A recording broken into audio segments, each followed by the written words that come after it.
विश्वानि देव शवितरदुरितानि पराशुव यद्भद्रं तन्ययाशुव।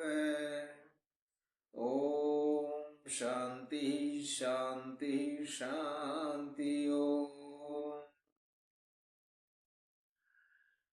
आदरणीय धर्म प्रेमी सज्जनों,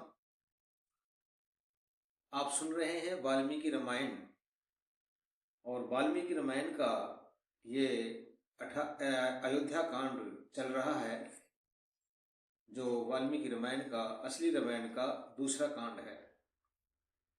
और दूसरे कांड का, ये अयोध्या कांड का भी आज 51वां सर्ग।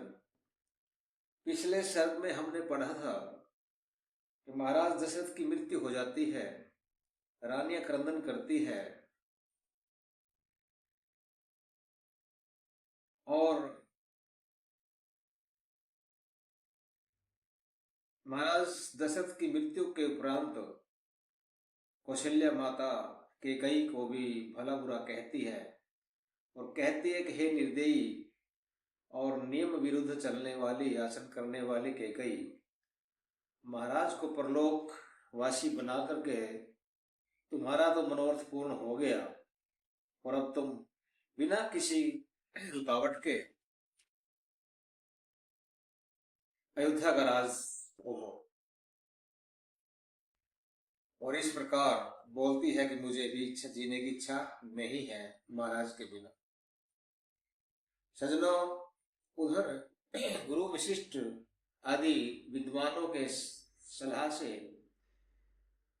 महाराज दशरथ का जो मृत शरीर था उसको तेल के पात्र में रख दिया जाता है कि ताकि शरीर खराब ना हो। क्यों कि राम और लक्ष्मण तो वन में चले गए, अंतिम संस्कार, अंत्येष्टि संस्कार के लिए कोई पुत्र घर में नहीं था।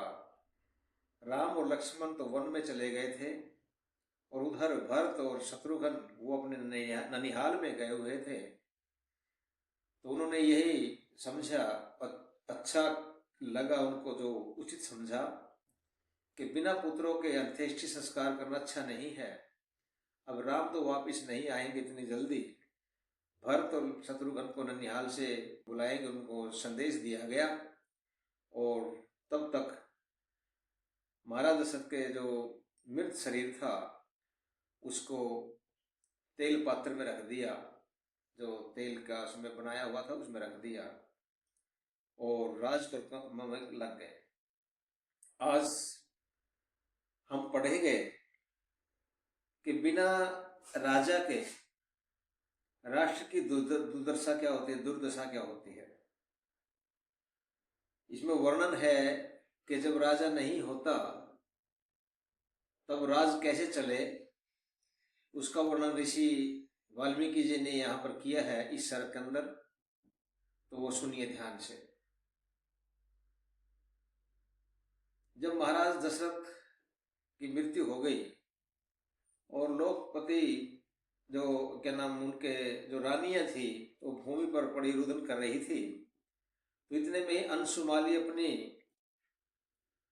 किरणों सहित, मतलब अंशुमाली मतलब यहाँ पर सूर्य को कहा है, सूर्य अपनी किरणों समेत अस्त हो गए और अंधकार से आवृत रात्रि उपस्थित हो गई, मतलब रात हो गई।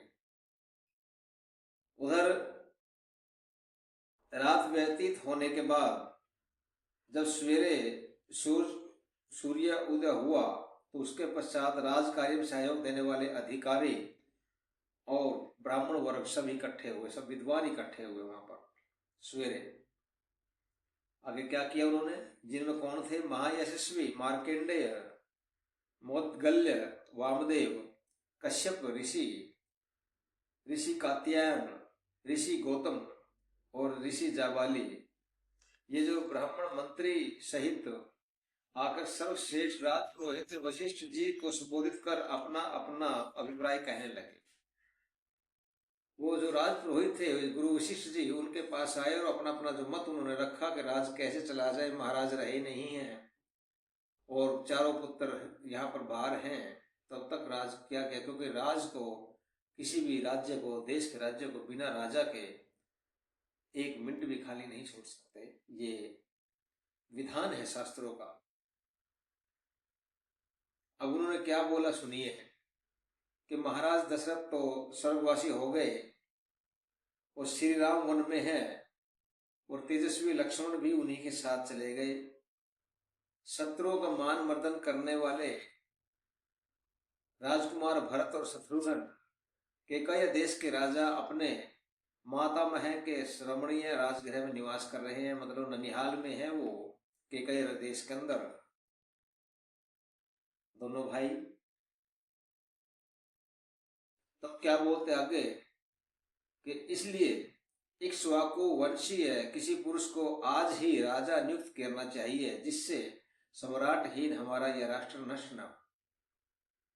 वो बोलते इसी परिवार का, इसी कुल का किसी भी व्यक्ति को राजा नियुक्त कर देना चाहिए जब तक भरत या शत्रुघ्न नहीं आ जाते। क्यों? कि सम्राटहीन हमारा जो राज्य है नष्ट न हो जाए, इसलिए अगर राजा किसी देश में नहीं होगा तो उस राज्य पर कोई भी कब्जा कर सकता है। ये उनकी भावना थी।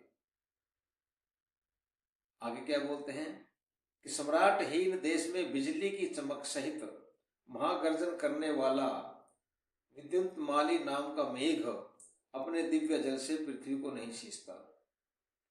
मतलब इसके जो ये दिया है, इसमें विशेषण दिया है, इसमें क्या कहा है कि जब जिस देश में राजा नहीं होता तो उसमें जो बिजली की तरह चमक करने वाला, महागर्जन करने वाला विद्युन्माली नाम का जो बादल है वो अपने दिव्य जल से पृथ्वी को नहीं सींचता, मतलब अस्त व्यस्त हो जाता है, राजशाही ही नहीं चलता बिना राजा के। ये कहने का मतलब है यहाँ पर।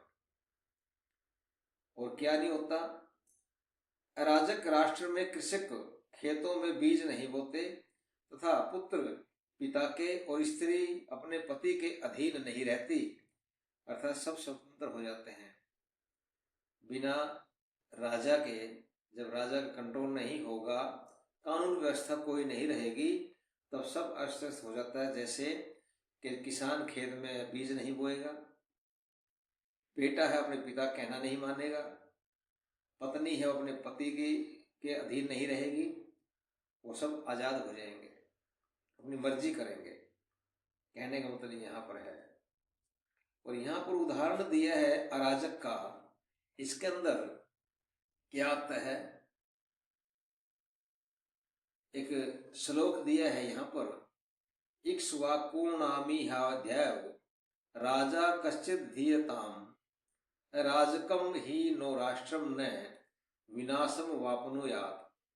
जो याद था कि इक्ष्वाकु वर्ष किसी व्यक्ति को आज ही राजा नियुक्त कर देना चाहिए, तो उसका इसमें यहाँ पर खोल करके दिया है, नीचे टिप्पणी दी है, टिप्पणी सुनिए आप।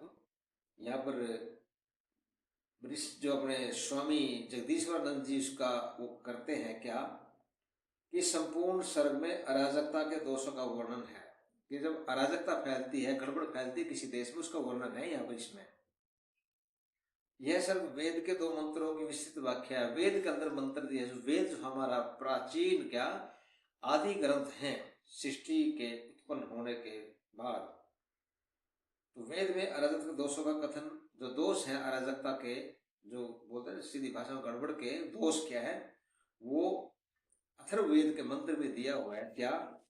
नए वर्षों मैत्रावरुण ब्रह्मज्यमभिवर्षति नास्मय्य समिति ही कल्पते न मित्रम नयते वसम। अराजक राष्ट्र में वर्षा नहीं होती, इसका अर्थ यह है अराजक राष्ट्र के अंदर जो वर्षा नहीं होती, समिति अराजक राज्य को योग्य नहीं समझती, अराजक राष्ट्र शत्रु की तो बात ही क्या, मित्र को भी अपने वश में नहीं कर सकता। कि जो खुद ही गड़बड़ है, तो अपने देश के अंदर ही गड़बड़ है, सब अराजकता फैली हुई है, तो फिर शत्रु क्या, मित्र को तो क्या, शत्रु को मित्र को भी नहीं कर सकता, शत्रु तो बहुत दूर की बात है। और यजुर्वेद के अंदर इसका क्या दूसरा एक मंत्र है, उसका सुनिए क्या है। यजुर्वेद में अराजक राज्य की इससे भी अधिक स्पष्ट शब्दों में निंदा की गई है।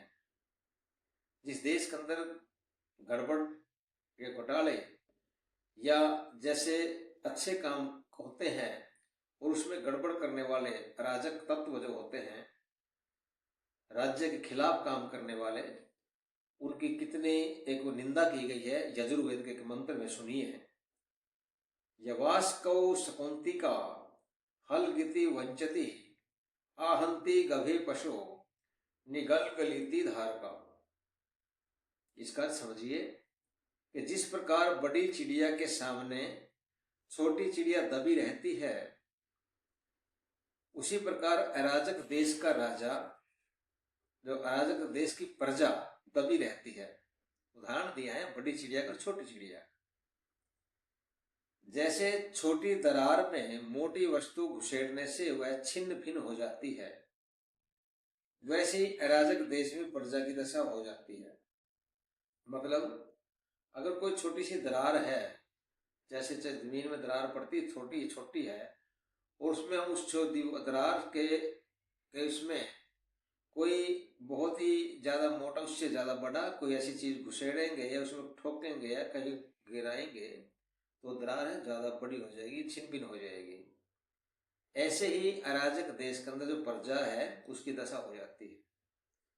अराजक देश में प्रजा का विनाश होता है तथा अराजक देश प्रजा का घातक होता है। अराजक जो देश होता है जिसमें राजा नहीं होता और अस्त होता है, वो फिर देश की प्रजा का जो घातक होता है, प्रजा का नुकसान करता है। यहाँ पर कहने का मतलब ये है इसका। तो आगे क्या दिया उन्होंने, अराजक देश में धन नहीं रहने पाता क्योंकि चोर डाकू लूट लेते हैं, स्त्रियां व्यभिचारिणी हो जाती हैं, घर में नहीं रहती। अराजक देश के अंदर ये जब जहां कानूनी व्यवस्था सही नहीं होती तो वहां क्या होता है कि धन जो है उसमें नहीं रह पाता, चोर लुटेरे लूट लेते हैं, किसी घर में धन नहीं रहता, और स्त्रियां भी जो है वो व्यभिचारिणी हो जाती हैं, गलत काम करने लग जाती हैं, वो घरों में नहीं रहती, फिर वो किस्म से इधर उधर फिरती आवारा हो जाती है। और क्या होता है, जब सब और भय और आतंक का साम्राज्य होता है तब सत्य का व्यवहार भी कैसे हो सकता है। जब सभी जगह भय हो, आतंक हो और उसका जबरदस्ती जोर ज्यादा हो, तो फिर सत्य का व्यवहार नहीं हो सकता वहां पर। ये चीज यहां पर ऋषि वाल्मीकि समझा रहे हैं शास्त्रों के आधार पर। और क्या होता आगे, नाराज के जनपदे कार्यंती सभाम नरः उद्यानानि च रम्याणि हृष्टा पुण्य ग्रहणी च। अराजक देश में शुभ अशुभ कर्मों के लिए लोग सभा नहीं करते, कि कहीं अगर कोई गलत काम हो गया उसको रोकने के लिए क्या किया जाए, उसकी सभा मीटिंग की जाए, तो वो नहीं करते फिर। और न ही रमणीक उद्यान लगवाते हैं, भाई ऐसे उद्यान बाग बगीचे लगवाए जहां पर अच्छी आब हवा हो, वो भी नहीं लगवाते। दंड का भय न होने के कारण लोग पेड़ तक काट डालते हैं। पेड़ काटना पाप है, पेड़ काटना कानूनी सजा है आज के टाइम में, उस वक्त भी थी। तो क्या है, जब कानून का भय नहीं रहता तो लोग पेड़ भी काट देते हैं, पेड़ों को वृक्षों को काट देते हैं और न यज्ञशाला आदि बनाते हैं। अराजक लोग, गड़बड़ करने वाले लोग न यज्ञशाला यज्ञ नहीं करते, उनको उस चीज से मतलब ही नहीं होता फिर। तो ये गलत बताया गया है कि ये सब अराजक बिना राजा के देश में होता है।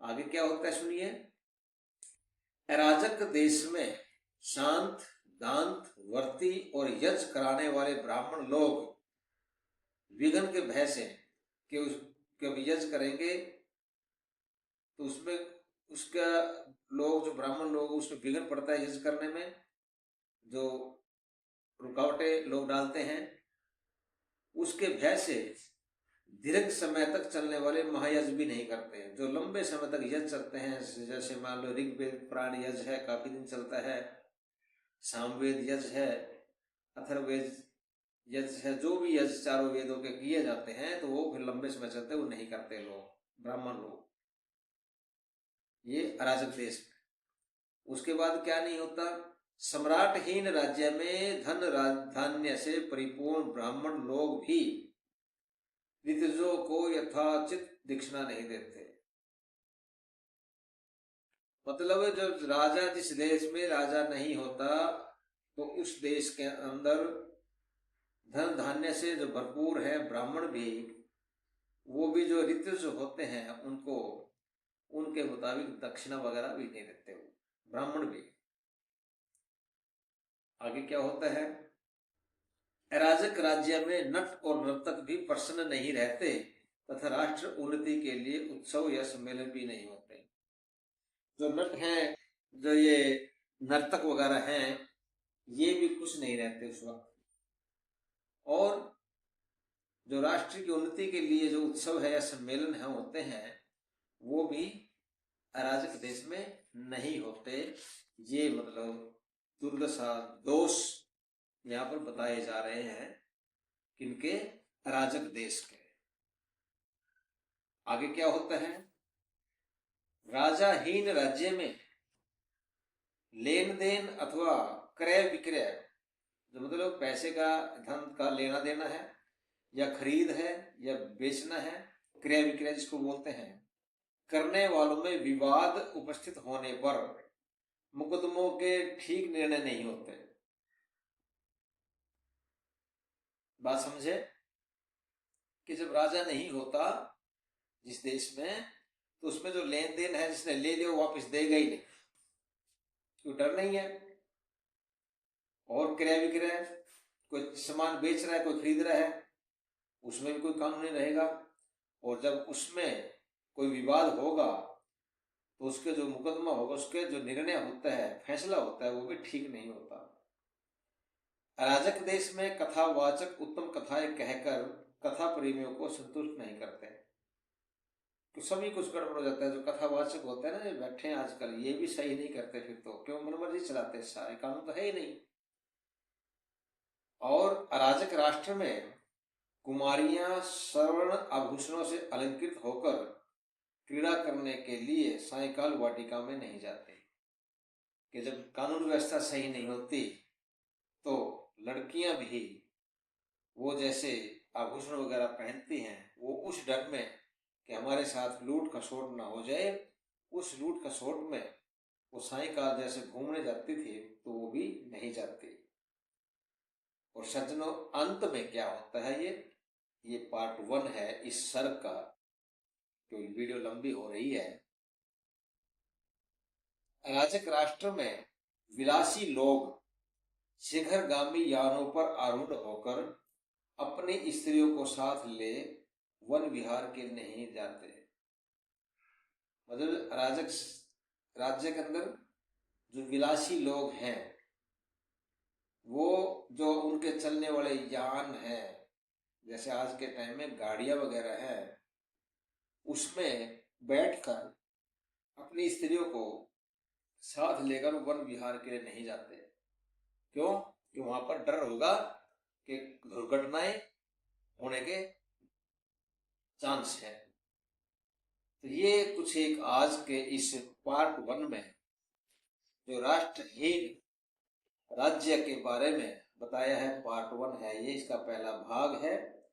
आप लोगों ने सुना, आप लोग समझे कि हमारे ये घरों के ऊपर भी लागू होता है कि जिस घर के अंदर कंट्रोल नहीं होता वो घर कैसा होता है, वो घर की, उस घर की ये जो दुर्दशा होती है वो बताई गई है। आप लोगों ने सुना, आपका बहुत बहुत धन्यवाद। सादर नमस्ते। ओम शांति।